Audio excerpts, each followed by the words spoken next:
오늘은 이 NFT가 무엇인지, 그리고 이것이 왜 지금 꼭 알아야 되는 화두가 됐는지에 대한 파트 1에 대한 내용을 좀 짚어보겠습니다. 먼저 NFT가 무엇인가? 영어로 Non-Fungible Token, 대체 불가 토큰이라고 번역하고 있죠. 그럼 대체 불가능성은 무엇이고 또 토큰은 무엇인지 살펴보죠. 대체 불가능성이란 개별적으로 어떤 고유성을 지니고 있어서 대체할 수 없음을 의미합니다. 그림, 자동차, 집, 땅 등이 이에 해당됩니다. 예를 들어 친구에게 자동차를 빌려주었다면 당신은 바로 그 차를 돌려받기를 기대할 것입니다. 각자의 차가 고유성을 지니기 때문이죠. 또한 토큰은 블록체인상에 저장된 디지털 파일로 특정 자산을 나타냅니다. 그러니까 다시 한번 번역을 내용을 해석하자면 NFT는 특정한 자산을 나타내는 블록체인상의 디지털 파일이고 각기 고유성을 지니고 있어 상호 대체가 불가능한 토큰이다, 이렇게 말할 수 있겠죠. 그리고 해당 자산에 대한 소유권을 블록체인 기술을 이용해 거래 가능한 토큰으로 주저하는 것을 민팅이라고 하는데, 이때 자산의 형태는 제한이 없답니다. 따라서 디지털 세상에만 존재하는 자산, 디지털 미술 작품이나 디지털 음반, 모바일, 이벤트 티켓뿐만 아니라 실물로 존재하는 자산, 즉 갤러리에 전시된 예술 작품, 금, 빌딩, 혹은 개념적 자산, 투표권, 관심이나 주목, 평판 등이 모두 블록체인상의 토큰으로 전환될 수 있답니다. 책에서 한 가지 예를 들었는데요. 만약에 당신이 기르고 있는 거북이의 사진을 찍어 JPG 파일로 노트북에 저장했다고 하자, 당신이 이 이미지 파일을 블록체인에 업로드하면 당신의 유형 자산인 거북이에 대한 토큰화, 즉 민팅이 이루어진 것이다. 이때 거북이 이미지 파일은 블록체인상 고유 식별자, 해당 파일의 속성에 대한 정보를 담은 메타데이터와 연결된다. 그리고 블록체인의 기술상 NFT가 한번 생성되면 삭제하거나 유저할 수 없기 때문에 해당 자산에 대한 일종의 원본 인증서이자 소유권 증명서로 활용된다. 특히 무한 복사, 복제가 가능한 디지털 영역의 많은 자산들의 희소성의 가치를 부여한다는 것은 엄청난 혁신이다. 그리고 창작자가 NFT 마켓플레이스를 통해 자신의 NFT를 데뷔시키는 것을 드롭이라고 하는데, 거래를 성사시켰다면 해당 NFT의 소유권을 갖게 된 구매자는 2차 시장에서 소유권을 되팔 수 있다. NFT 원작자는 해당 토큰이 되팔릴 때마다 거래액에 대해 자신이 지정한 만큼의 로열티를 받게 된다. 저는 정말 큰 혁신은 바로 이건 것 같아요. 원작자가 로열티를 한 번만 받고 끝나는 것이 아니라 계속해서 재판매가 일어난다면 그 로열티는 끊임없이 이어지겠죠. 저는 이 부분이 사람들이 NFT에 열광하는 가장 큰 이유가 아닌가 싶어요. 그러니까 앞으로 창작자들은 자신의 디지털 작품이 인터넷상에서 유포되는 것을 막을 필요 없이 해당 작품을 유일무이한 작품으로 인정받으며 팔 수 있게 된 거죠. 창작자가 NFT 작품을 발행할 것은 두 가지 방법이 있는데요. 1개 이상의 NFT 이상의 복사본, 즉 에디션으로 발행할 때는 제한된 시간 내에 수요가 있는 만큼 에디션을 무제한으로 공급하는 오픈 에디션이 있고요. 판매 가능한 에디션 수를 미리 정해놓고 하는 리미티드 에디션이 있습니다. 예를 들어 NFT 마켓플레이스에 올라와 있는 작품에 9-10이라고 기재되어 있다면 해당 작품은 총 10개의 에디션으로 발행됐고 지금 보고 있는 작품은 그중 9번째 에디션이라는 뜻이죠. 얼마 전 소더비 경매소에서 1180만 달러에 낙찰된 크립토펑크 넘버 7523은 발행된 총 10,000개의 크립토펑크 중 7,523번째 펑크라는 뜻이죠. 물론 창작자들이 작품의 희소성 및 가치를 극대화할 수 있도록 작품을 고유한 단일 NFT로 발행하는 것도 가능합니다. 2021년은 NFT의 해라고 해도 과언이 아닐 만큼 연초부터 NFT에 대한 전례 없는 관심과 투자 열풍이 전 세계를 강타했습니다. 사람들이 NFT를 수집하는 데는 수많은 이유가 존재하는데요. 가장 먼저 꼽을 수 있는 이유는 희소성입니다. 무엇인가를 소유하고 인증할 수 있음에서 오는 만족감, 시대정신을 담고 있는 NFT를 소유한다는 사실에 대한 뿌듯함, 예상치 못한 작품을 발견하는 과정에서 오는 스릴과 설렘, 가능성 있는 크리에이터를 발견하고 후원한다는 기쁨, 여러 가지 이유가 있지만 가장 큰 이유는 현재로서 대부분의 사람들이 향후 거둘 이익에 대한 기대감으로 NFT 시장에 들어오는 것으로 보여집니다. 또한 NFT 시장에 이토록 참여자들의 심리적 반응과 행동에 큰 영향을 받는 것은 NFT가 가지고 있는 고유성과 희소성에 대한 스토리가 군중 심리를 자극하기 때문이라고 보여지는데요. 유지할 수 없는 희소성 있는 디지털 금이라는 스토리로 군중을 들뜨게 했던 비트코인의 경우와 마찬가지를 할 수 있죠. 게다가 비트코인과는 달리 NFT는 미술, 음악, 게임, 스포츠 등 우리 일상생활에 직접적으로 연계돼 대중에게 더 친근하게 다가오고 있습니다. 그럼 파트 2에서 NFT 신경제를 만드는 다양한 산업을 각 분야별로 살펴보겠습니다. 먼저 미술 분야입니다. 뭐니 해도 세상을 발칵 뒤집어 놓았던 2021년 3월 비플의 NFT Everydays, The First 5,000 Days가 크리스티 경매에서 6,930만 달러라는 역사상 세 번째로 높은 가격에 낙찰되면서 NFT는 세계적인 검색어로 떠오르게 됩니다. 작품의 제목처럼 비플은 2007년부터 5천여일 동안 하루도 쉬지 않고 하루에 하나씩 디지털 미술 작품을 탄생시켰는데 이번에 낙찰된 작품은 그동안 탄생한 창작물 5,000개를 조합한 단일 NFT였습니다. 그리고 이런 NFT 아트는 새로운 예술 장르로 부상하게 되죠. 태생이 디지털인 NFT 아트는 포토샵, 블렌더, 시네마 4D, 언리얼 엔진 등의 전문적인 모델링, 애니메이션, 시뮬레이션, 렌더링 소프트웨어를 통해서 탄생합니다. 작품이 완성되면 소프트웨어를 통해 파일로 출력되고 이 파일은 블록체인의 NFT로 저장됩니다. 고유 식별자와 작품의 속성에 대한 정보를 담은 메타데이터의 모습으로 말입니다. NFT와 아트의 만남으로 이루어진 변화 중 가장 긍정적인 평가를 받는 부분은 바로 이런 디지털 작품들을 위한 판로가 생겼다는 것인데요. NFT를 통해 디지털 원본에 대한 인증과 소유에 대한 증명이 가능해지다 보니 미술 작품 거래의 범위가 디지털 아트로 빠르게 확산되고 있습니다. 또한 유형 자산 또한 토큰화 될 수 있기 때문에 실물로 존재하는 미술 작품도 NFT 아트가 될 수 있는데요. 예를 들어 수채화 물감, 찰흙, 붓과 캔버스 등의 물리적 재료와 도구를 사용해 완성한 실물 작품을 사진으로 찍어 사진 파일을 블록체인에 업로드하면 NFT로 민팅됩니다. 아날로그 세상에 실물로 존재하는 작품이 블록체인상에 토큰화된 디지털 파일로 존재하게 되는 것이죠. 이때 창작자는 NFT 디지털 파일에 대한 소유권만 판매할 수도 아니면 실물 작품까지 페어링해 판매할 수도 있습니다. 원본 인증과 소유권 증명을 필두로 하는 NFT 기술의 도입은 크립토 아트, 즉 NFT 아트라는 새로운 장르를 탄생시켰을 뿐 아니라 작품 거래에 있어 전례 없는 투명성과 혁신의 기회를 가져와 자본이 뒷받침되는 건강한 미술 생태계를 구축하는 데 의미 있는 역할을 하게 될 것이라고 보입니다. NFT는 음악 업계에도 큰 반향을 일으키고 있는데요. 2020년 6월부터 2021년 3월까지 거의 3만 개의 음악 관련 NFT가 판매됐고 그 규모가 자그마치 4,250만 달러에 달한다고 합니다. 소유권과 로열티가 생명인 음악 산업에 NFT가 기여할 방법은 무궁무진한데 모든 활용점에는 NFT를 통한 임파워먼트가 있습니다. 무엇보다도 NFT는 아티스트들에겐 자신의 창작물에 대한 정당한 보상을 받을 권리, 그리고 팬들에겐 자신이 사랑하는 아티스트들과 특별한 관계를 형성할 기회를 제공합니다. 음악 NFT 분야를 선도하고 있는 아티스트는 단연 세계적인 뮤지션이자 DJ인 스리라오인데요. 그는 로열티 문제가 복잡하게 얽혀있는 음악 시장에서 블록체인이 해결할 수 있는 문제점들이 많다고 보고 자신의 고가 앨범을 토큰화해서 판매했습니다. 특히 그는 음악을 NFT로 판매할 경우 본인이 판매 방식 및 보상 체제를 자유롭게 설정할 수 있다는 점을 활용해 입찰자들의 입찰 가격 순위에 따라 여러 가지 리워드 상품도 준비했습니다.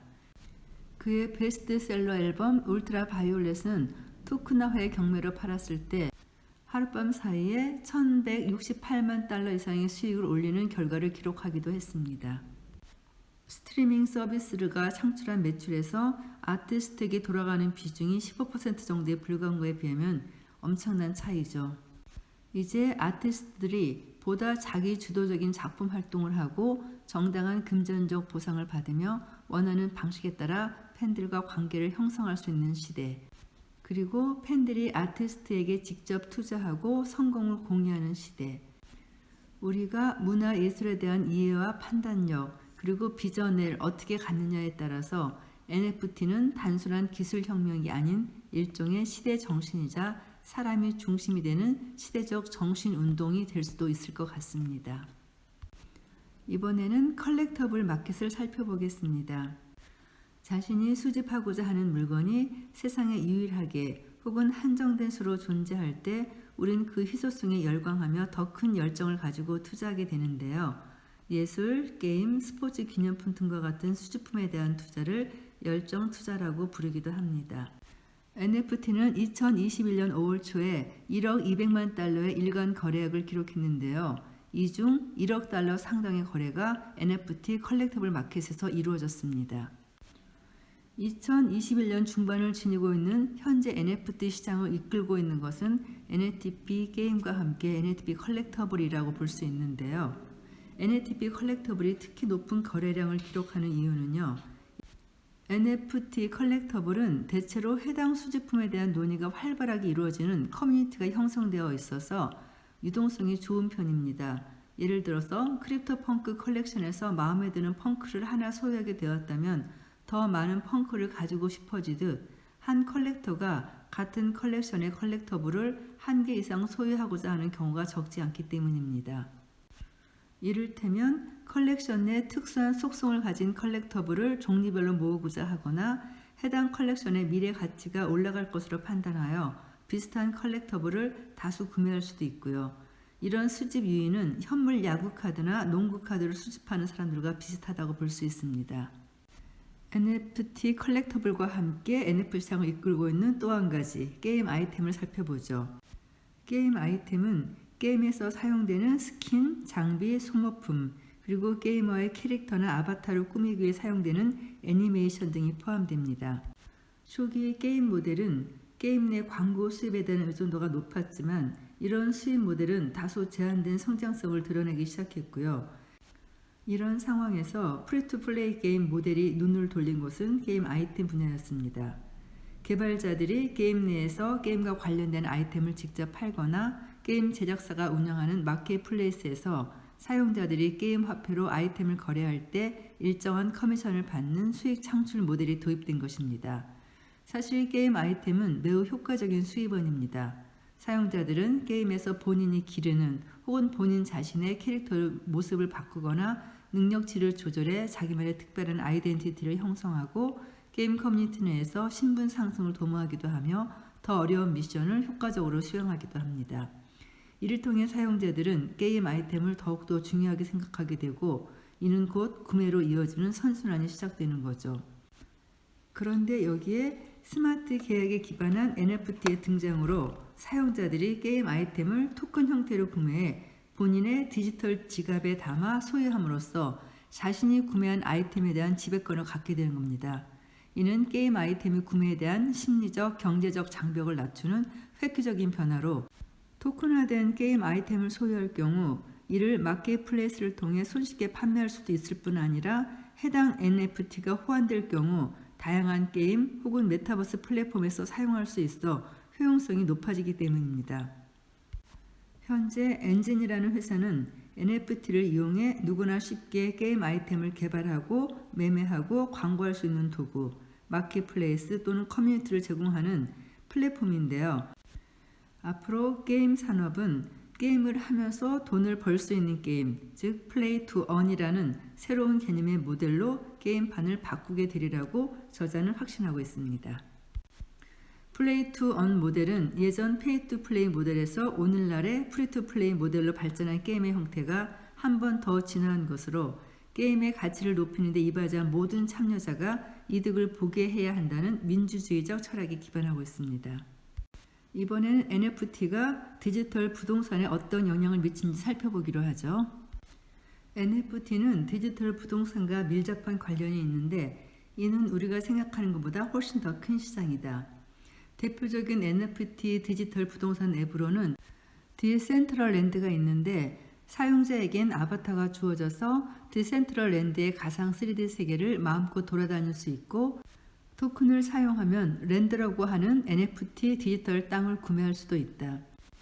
랜드에 대한 소유권은 따라서 블록체인상에 기록 및 저장되고 소유한 땅 위엔 원하는 건물을 올릴 수 있고 다른 사용자들과 거래할 수도 있다. 그럼 디지털 부동산이 NFT 세상에서 중요한 역할을 담당하는 이유는 무엇일까? 아티스트, 컬렉터, 크립토 전문가들이 디센트럴랜드와 같은 NFT 디지털 부동산 플랫폼을 통해 NFT에 관한 각종 정보를 공유하고 NFT를 거래하며 메타버스가 나아가야 할 방향을 논하기 때문이다.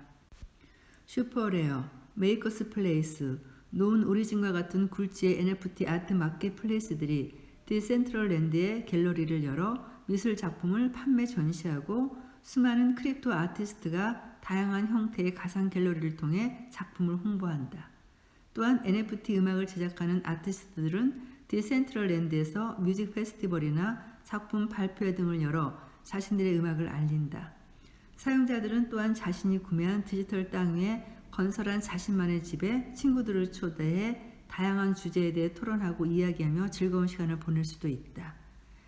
이렇게 NFT 디지털 부동산은 가상의 세계에서 거래되는 다양한 NFT와 관심 있는 컬렉터, 참여자들을 이어주고 여러 종류의 NFT가 새로운 형태로 발전하도록 돕는 윤활유 같은 역할을 한다. 그럼 파트 3로 넘어가 NFT가 어떻게 제작되는지 살펴보기로 하자. NFT 시장에는 다양한 종류의 마켓플레이스가 존재한다. 본 챕터에서는 효과적인 설명을 위해 가장 기본적이고 클래식한 이더리움 기반의 마켓플레이스에서 NFT가 어떤 식으로 거래되는지 살펴보고자 한다. 이더리움 기반의 NFT 마켓플레이스를 분류하는 기준에는 여러 가지가 있겠지만 크게는 사용자가 플랫폼을 통해 직접 NFT를 제작, 판매할 수 있느냐 아니냐에 따라 사용자 제작 마켓플레이스와 비사용자 제작 마켓플레이스로 나눌 수 있다. 사용자 제작 NFT 마켓플레이스에서는 주로 이미지, 오디오, 비디오 형태의 작품들이 거래된다. 오픈된 정도에 따라 무허가형, 부분 선별형, 완전 선별형 등 세 종류로 나뉜다. 비사용자 제작 NFT 마켓플레이스는 말 그대로 사용자들이 특정 블록체인 회사가 제작하고 발행한 NFT만을 구매할 수 있도록 설계된 플랫폼이다. 주로 회사에서 매매 가능한 NFT 숫자를 미리 정해 놓는다는 특징이 있고 활발한 디스코드 커뮤니티와 트위터 팔로워들을 보유하고 있다. 회사가 중심이 되다 보니 주로 NFT 컬렉터블이 거래되는데 특히 크립토 펑크와 같이 NFT 시장의 탄생과 발전의 발자취를 그대로 담고 있는 원조 NFT 프로젝트들은 그들만이 가진 고유한 특징, 비주얼, 희소성으로 컬렉터들을 열광하게 한다. 현재 가장 인기 있는 NFT 컬렉터블로는 크립토 펑크, 크립토 키티, 미비츠, 아바스타 등이 있다. 앞서 해당 자산에 대한 소유권을 블록체인 기술을 이용해 거래 가능한 토큰으로 주조하는 것을 민팅이라고 했고 그 민팅을 NFT로 내놓는 것을 드롭한다고 표현했다. 그러면 NFT를 직접 민팅해 보는 방법에 대해서 알아보자. 대표적인 NFT 마켓플레이스 중 하나인 라리블에서 직접 NFT 민팅을 해보자. 스텝 1. 라리블 웹사이트에서 월렛 연결하기를 누른다. 스텝 2. 디지털 지갑이 준비됐으면 오른쪽 상단 코너에 있는 만들기 버튼을 누른다. 스텝 3. 싱글 또는 다수를 선택하라는 질문이 뜬다. 싱글은 작품에 대해 한 개의 NFT가 생성돼서 한 명의 컬렉터에게만 판매할 수 있고 다수는 한 개 이상의 복사본이 생성되고 각각 고유의 NFT로 민팅되어 다수의 컬렉터에게 판매할 수 있는 메뉴다. 스텝 4. 이제 당신의 파일을 업로드할 차례다. 30MB 한도 내에서 PNG, GIF, MP4, MP3 등 다양한 형태의 파일을 업로드할 수 있다. 스텝 5. 이제 판매 방법과 가격을 정해보자.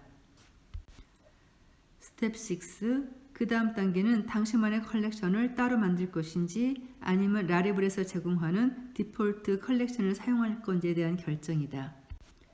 스텝 7. 구매 후 잠금 해제는 선택사항으로 구매자에게만 공개되는 정보를 기입하는 칸이다. 이곳에서 작품에 대한 로열티를 정할 수 있다.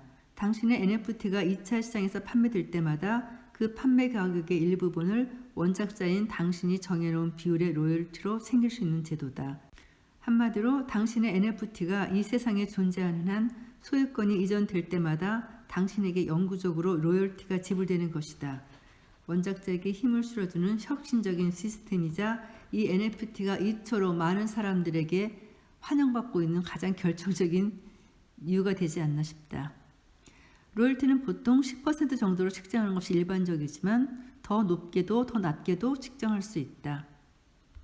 당신의 NFT가 언제 어디서 어떻게 거래되는지 추적할 필요 없이 영구적으로 로열티를 받을 수 있다는 점은 블록체인을 통한 토큰화의 가장 큰 장점 중 하나다. 이제 마지막 스텝 8. 준비가 됐다면 크리에이트 아이템 버튼을 클릭한다. 당신의 브라우저에 설치되어 있는 디지털 지갑이 팝업 창으로 뜰 것이다. 업로드한 파일을 NFT로 전환하기 위해서는 가스비를 지불해야 하는데 실시간 블록체인 네트워크의 트래픽 정도에 따라 그 값이 달라진다. NFT의 민팅 속도를 높이고 싶다면 디지털 지갑이 추천하는 가스비 옵션 중 높은 쪽으로 선택하면 된다.